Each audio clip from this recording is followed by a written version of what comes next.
How's it going, man? Yeah, I'm good, thanks, Chris. Yourself? Yeah, I'm at a gas station in Germany, so living the dream. That's what they say, isn't it? And dreaming to live.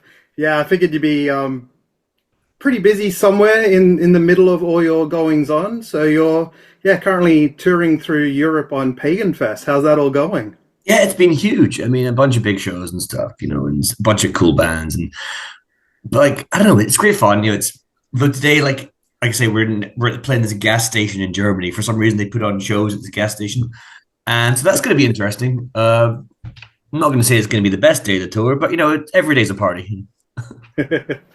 Well, if it wasn't a party to begin with, I'm sure by the time you get to it, and certainly by the time it's over, it would have been. We'll try our best. We try our best.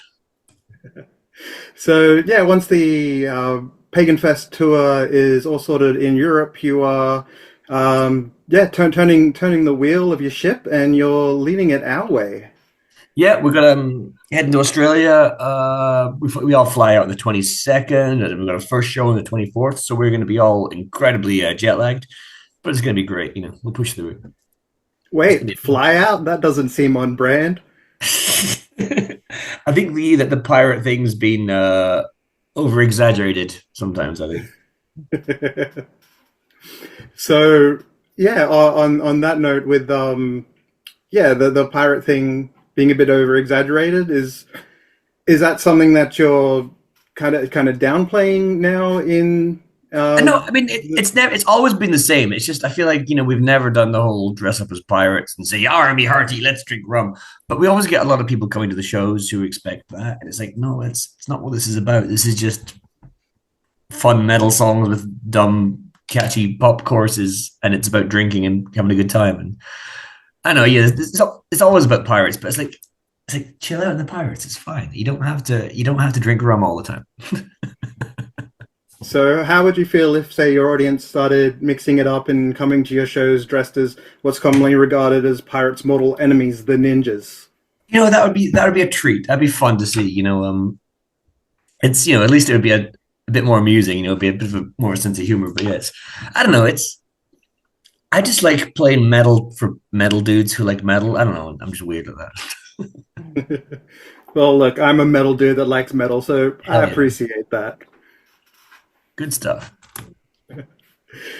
And oh, I got a lock symbol on my phone. You still with us, Alex? Oh yeah. Well, Hey, there he is.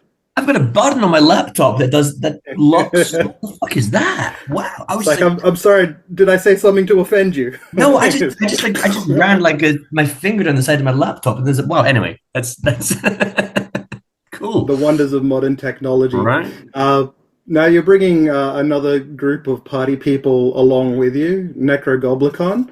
I had the honor to speak with Alex. I guess it would have been last year now, seeing as we've just turned over into 25.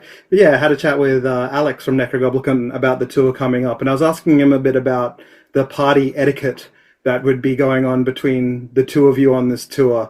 How do you see managing that side of things from your end in Ailstorm? I mean, I don't know. It's like I think it's going to be a great time. Like we love those guys. We've toured them before. Like fuck, it was about coming on 10 years ago at least now. Jesus, I lose track of time. And like I went to see a couple of their shows this summer. I saw them in America and I saw them in Europe. We hung out. It was cool. Nice guys. I think there's going to be.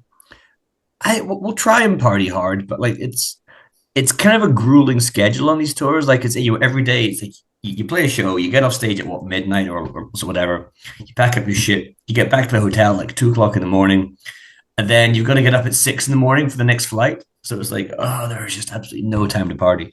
And we're all old now. Like I know when we first came to Australia, like what fucking 15 years ago, we were just horrific. We were absolute disasters of humans. Like we were just drunk nonstop. Like we'd get off stage and we would not go to bed. We'd just party all night, fall into the airport, get on the plane. Like our bass player Gaz genuinely could not remember a single moment from that tour because he was just wasted all the time. So, but we'll and I think, but for Necro Gobblecon, it's their first time in Australia, so we'll be like, and this is a kangaroo, and this is a beer, and welcome to Australia. So we'll be doing, they'll see all the cool stuff. Yeah, teach them how to crush tinnies the traditional Yeah. Australian way. This is a goon bag. There you go. Now you're talking the local lingo. Now, you arrive in Australia, the first city you are going to be playing at is Australia's version of Perth. Yeah. How does that measure up to your version of Perth? I don't know if you've ever been to Perth in Scotland, but it's a sad little town, and it's always cold and dark. I mean, like there's like maybe a week in the summer when the sun shines and it looks quite pretty, like there's some old buildings and stuff. But it's a very sad place. So like again, it's the thing I remember from the first time going to Australia. We went to Perth and I was like, oh my god, your Perth is so much better than our Perth. What the fuck?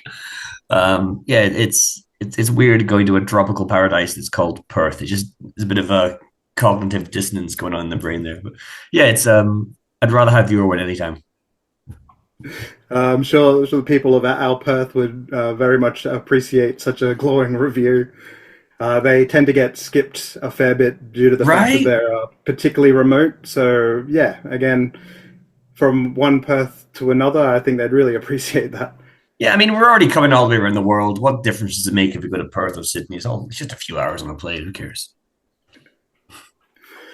And then, yeah, I've seen that you guys have announced that you are working on a new album, the Yes. Thunderfist Chronicles. Has any of that newer material worked its way into your set or will be treated to any new music on this tour? Nah, because let's face it, I know when I go to a show, I want to hear the songs I know. Like, there's nothing worse than like, when you go and see a band, they're like, okay, tonight we're gonna play nothing but our new album, and it's like, oh man, don't do that. So we just play the shit people want to hear, and no one's ever heard these songs before. I feel like the live environment's not the best place to hear a song for the first time, so we're just gonna play the hits, the shit people want to hear, and it's gonna be fun. Give the people what they want. Yeah. Well, I'm sure we're going to appreciate everything and anything that you have to give us. Um, Look, I personally don't mind hearing one or two newies, but yeah, if you just want to play the hits, there's going to be no complaints there either. And there's like it happens sometimes. We're like, oh, we should probably add some obscure old song into the set to like I don't know to satisfy all the hardcore fans. And then like we spend weeks or months learning some like old song, some complicated thing, and they go, ladies and gentlemen, this song is called blah blah blah, and then you just see the entire crowd go, oh, I don't know this one, and then you're sat there for 5 minutes playing a song, and you can just actively see people getting bored. It's like the worst feeling in the world. Like I hate that being up on stage, just seeing people like they're yawning, they're poking their phones, they just walk to the bar. Like people don't like it. It's as much as I'd love to like change the set every night and play weird songs. It's like people get fucking bored if you do that. So we play the good songs. Yeah, play the ones with the lots of the drinking and the lots of the swearing. That'll always go down really well with Australian crowds anyway. Yeah, exactly. And just as a final one, before we have to leave this interview, because you are again a very busy man, I was doing a bit of research on Scottish piracy, because generally, when it comes to Scotland and piracy, it's Vikings. And that cross-cultural part of it that comes to mind. And I found that there was a Scottish phrase, and I'm probably going to butcher this. You can critique me on it. Spunuda Mara. Fuck does that mean, man? It sounds Gaelic to me. Like sounds Yeah, like yeah. Apparently, it's the Gaelic way of saying plunderer of the sea. wow. That's yeah. Like again, like Gaelic is only spoken by like I don't know a few thousand people who live up in the islands. It's I don't know it. But like we used to always get Gaelic TV, so like there was like obviously it's a government thing, like got to promote the national original language. So it used to be like when I was a kid, I'd go and turn on the TV in the evening. It's like, am I going to watch The Simpsons? No, it's going to be fucking 3 hours of Gaelic television, and it's just a guy going, "Machach na siúr na hálach, ura siúch na agus siúr na hách, na hula siúch na hulach." And like no one understands that shit, but they like for every night of the week they just show this for 3 hours on prime time. This was back when it was like only like 4 or 5 TV channels, and it was just nothing but nothing but this. It's like yeah, Gaelic nonsense. No one speaks it. It's a made up language. It's fake. I don't believe it's real. All right, no one believes Australia's real either, apparently, so that's going to go down a treat. Well, thank you so much again, Chris, for your time. Always, And yeah, man. we'll see you late February, early March in Australia. Yeah, see you there. Cheers, mate. Gotcha, bud. Bye.